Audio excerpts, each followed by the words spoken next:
Bonjour, bienvenue dans cette nouvelle vidéo et aujourd'hui nous allons parler méditation pleine conscience dans l'apprentissage. Quel est l'effet de la méditation sur la performance de l'apprentissage? En d'autres termes, est-ce que la méditation aide à mieux apprendre? Et quelle est l'application de la méditation dans les écoles? Alors évidemment les écoles du monde entier, mais aussi en France. L'objet de cette vidéo naturellement n'est pas d'apprendre à méditer, mais d'étudier l'impact de la méditation sur l'apprentissage et l'application à l'école. On va voir tout ça dans cette nouvelle vidéo. C'est parti!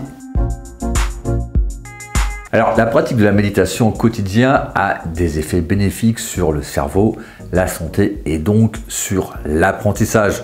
On ne compte plus le nombre d'études qui démontrent que la méditation change pour le bien la structure du cerveau et de son fonctionnement. Alors cela a fait l'objet de publications, notamment une publication d'un plus prestigieuse revue scientifique, la revue Nature. Alors méditer régulièrement améliore les capacités d'apprentissage. Pourquoi? Car tout simplement, une méditation régulière réduit considérablement le stress et améliore grandement les facultés de concentration et de mémorisation. Donc le stress est la plus grande ennemie de l'apprentissage, car en fait les lobes frontaux du cerveau responsables des facultés cognitives et de la réflexion sont coupés et la réflexion limbique et reptilienne, donc responsable respectivement des émotions et de l'instinct, d'accord, le cerveau primaire, reprend donc le relais. Et donc à l'approche d'un examen par exemple, d'une interrogation écrite, le stress généré, s'il représente effectivement un aiguillon fort salutaire pour être amené à travailler, c'est ce qu'on appelle le bon stress, et bien ce stress-là, à ce moment-là, représente un obstacle à l'apprentissage. Et donc les capacités cognitives, donc par exemple de mémorisation, de réflexion, en sont fortement réduites. Donc une pratique régulière de la méditation vous permettra de réduire considérablement les pensées parasites. Enfin, on dit que le cerveau aurait plus de 60 000 pensées dans la journée et la plupart d'entre elles d'ailleurs reviennent, sont récurrentes et tournent en boucle. Donc si vous souhaitez améliorer vos facultés d'apprentissage, vous devriez commencer à apprendre à méditer. Alors bien entendu, l'objet de cette vidéo n'est pas de vous apprendre à méditer. Donc là, je vous renvoie aux nombreuses vidéos et contenus disponibles sur Internet et sur YouTube.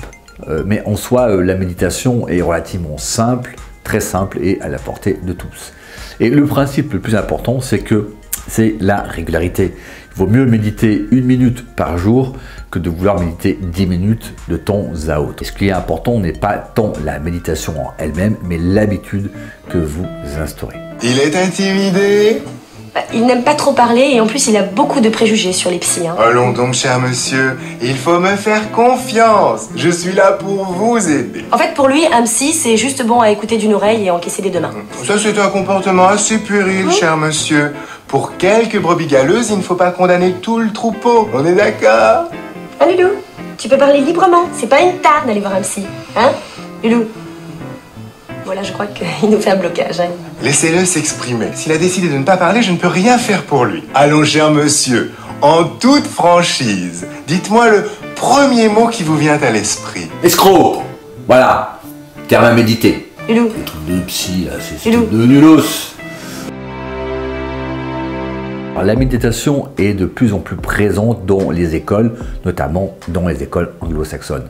Elle est même considérée par certaines écoles comme une méthode pédagogique. Et cette pratique pédagogique de la méditation en classe a trouvé sa légitimité par la publication d'une étude scientifique reconnaissant ses bienfaits à l'école. Et cette étude a été menée durant la période de scolarité 2011-2012 auprès d'enfants de 9 à 12 ans avec leurs enseignants.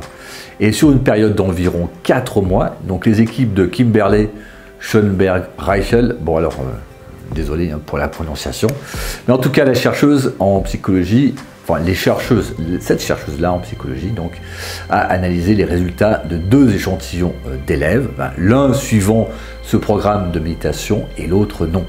Et la conclusion est sans appel, avec la pratique de la méditation autour d'un programme d'exercice, eh bien les incivilités en classe diminuent sensiblement et la sensation de bien-être de l'école est en forte progression, tout comme les résultats scolaires notamment en lecture et en mathématiques. Et c'est à partir de ces résultats que le programme Mind Up, donc basé sur des exercices de méditation et de relaxation, a été créé. Et c'est ainsi que les autorités éducatives au Canada, donc de la région Colombie-Britannique du Canada, forment les enseignants volontaires au programme Mind Up. Et d'ailleurs, le développement personnel et social est même devenu l'un des acquis fondamentaux comme celui de lire et compter.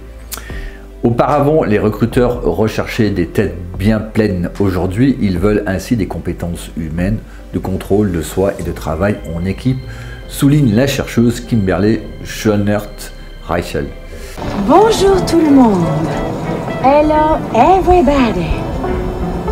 Léo. Je vais vous demander le plus grand des sérieux, car cette méthode demande beaucoup de concentration, de connaissance de son corps et d'une parfaite harmonie avec la nature.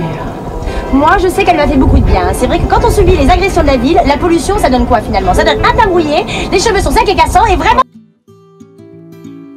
Alors, quels sont les différents types de méditation? Alors, selon le Harvard Health Publishing, donc la revue médicale d'Harvard, la méditation se présente sous plusieurs formes, dont les suivantes. Il y a la méditation de concentration, qui vous apprend à concentrer votre esprit, donc c'est le fondement d'autres formes de méditation. Vous avez la méditation centrée sur le cœur, qui consiste à apaiser l'esprit et à amener la conscience au cœur, un centre donc énergétique au milieu de la poitrine. Il y a la méditation de pleine conscience qui vous encourage à vous concentrer objectivement sur les pensées négatives au fur et à mesure qu'elles traversent votre esprit, afin que vous puissiez atteindre un état de calme. Vous avez le Tai Chi, le Qigong, voilà, Tai Chi. Ce sont des formes de méditation en mouvement, cette fois-ci, qui combinent l'exercice physique avec la respiration et la concentration. Vous avez la méditation transcendantale, alors qui est une technique bien connue dans laquelle vous répétez un mantra, un mot, une phrase ou un son pour apaiser vos pensées et atteindre une plus grande conscience. Vous avez aussi la marche méditative qui concentre votre attention sur le corps et l'esprit lorsque vous respirez au rythme de vos pas.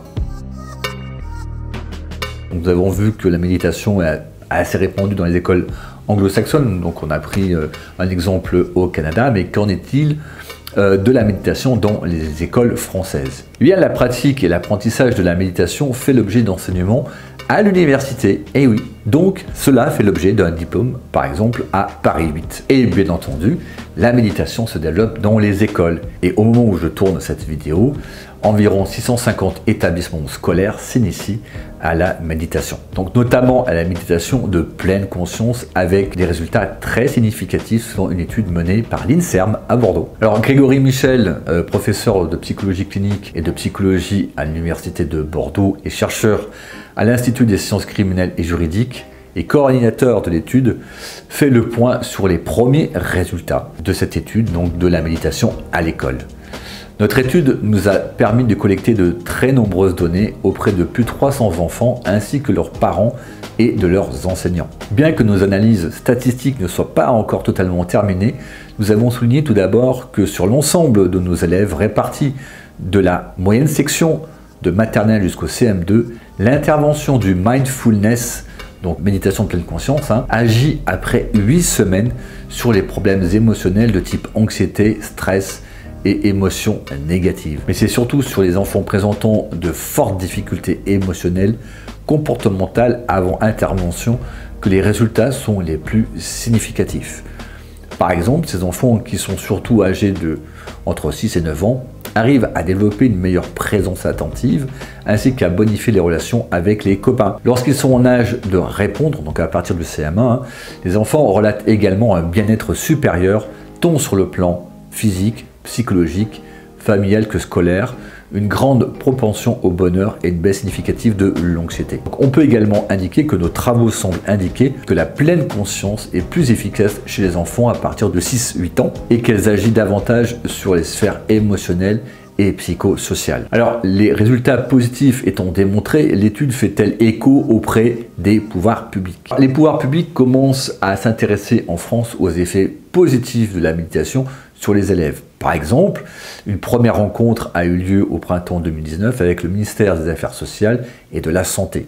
donc une audition à l'Assemblée nationale par le groupe de travail santé à l'école avec l'initiative Mindfulness France a été présentée donc la pleine conscience et ses effets sur les enfants via les premiers résultats donc de cette étude que l'on a vue. Si nous l'espérons une première étape pour le développement chez les jeunes d'une nouvelle approche de la promotion de la santé, de l'apprentissage, qui pourrait s'inscrire dans une logique de réduction des inégalités sociales, de santé et de réussite, indique Grégory Michel.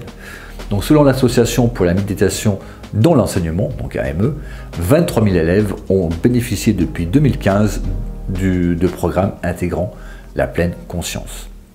Et en 2021, le député Gaël Le Bohec a remis début janvier un rapport au ministre de l'Éducation nationale, donc Jean-Michel Blanquer à cette époque, en vue d'une expérimentation à plus grande échelle de la méditation de pleine conscience dans les classes. Et le ministère précise que le Conseil scientifique de l'éducation nationale travaille actuellement sur une analyse approfondie des données internationales sur le sujet. Cette méthode vous fera beaucoup de bien. Nous allons travailler ensemble l'équilibre, la connaissance de soi et repousser les ondes négatives.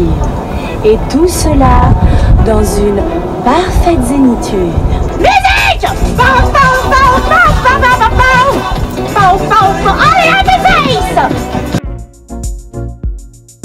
Alors, où est-ce qu'on en est aujourd'hui? Ou alors où je tourne cette vidéo, donc en 2022. Eh bien, une lettre ouverte a été écrite pour arrêter l'expérimentation de la méditation à l'école. Et oui, c'est une grande surprise. La Ligue des droits de l'homme, des syndicats d'enseignants, donc FSU, UNSA Éducation, Fédération de l'éducation, donc la CGT, l'une des principales fédérations de parents, donc la FCPE, signe le 18 janvier 2022 une lettre ouverte à Jean-Michel Blanquer afin de mettre un terme sans délai à cette expérimentation. Et dans cette lettre, les signataires indiquent que la pratique sur des enfants mineurs d'une méthode qui peut aboutir à un conditionnement avec perte d'esprit critique et assujettissement de l'individu engendre des risques importants qui ne peuvent être négligés.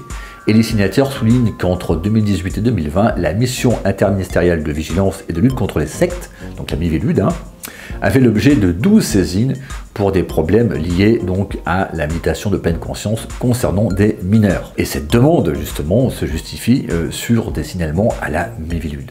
Alors ce qui est intéressant est de savoir comment on signale une dérive sectaire, de faire une saisine. Alors c'est relativement simple, donc vous pouvez faire une déclaration tout à fait en ligne, vous remplissez les champs, vous renseignez sur votre nom, prénom, votre adresse, et votre adresse n'est même pas obligatoire. Voilà, donc vous renseignez les champs et on peut donner ici des renseignements fictifs juste pour montrer, bon alors là je vous donne des renseignements fictifs juste pour vous montrer comment cela fonctionne, voyez. Donc et voilà comment quelqu'un ou une institution peut faire l'objet d'une saisine de la MIVELUD, c'est relativement simple. Donc comptabiliser des saisines de la MIVELUD ne constitue pas un argument solide de dérive sectaire, n'importe qui peut le faire. Et surtout, quand vous voulez nuire à quelqu'un, donc il suffit de faire une accusation et des dénonciations malveillantes qui sont tout à fait possibles et faciles. Et en l'absence d'enquête et de jugement digne de ce nom, eh bien, il est bien difficile de démêler les saisines justifiées de celles qui sont injustifiées, voire même calomnieuses.